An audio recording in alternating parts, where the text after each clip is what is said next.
In her early 20s, a Knoxville woman robbed two banks trying to get money for heroin. Well, today she has a doctorate and is on the faculty at Johns Hopkins University, nationally recognized for her research into addiction and opiates. 10 News reporter Olivia Day sat down with Kirsten Smith today. And Olivia, she's in town to meet the same group of people who put her in federal jail.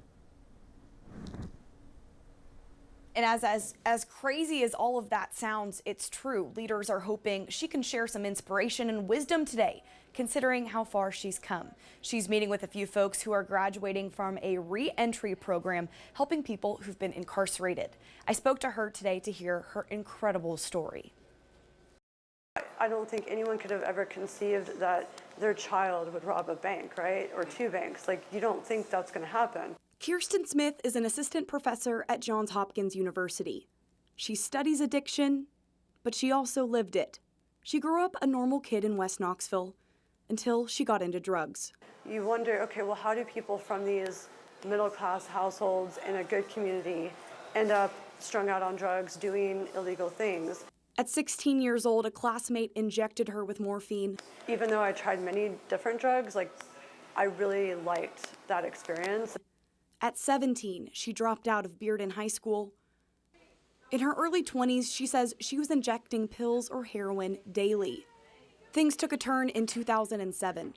After Kirsten lost her job, she needed more drugs, so she needed more money. So I'm like, well, if I'm going to rob a place, I'll just rob a bank. And so I literally got up and went to the SunTrust that was near my parents' house off North Shore.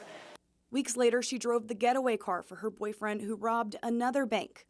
They both were arrested. She says time in Blount County Jail and a Florida federal prison taught her about herself. I knew going back to college was going to be my path to rebuilding my life.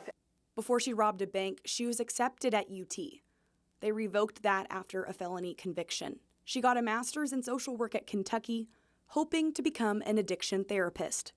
You know, a lot of the systems of care are just really, really broken. Now she's in research, studying addiction and advocating for others. We at least have to give people some kind of opportunity to prove that they are serious about changing.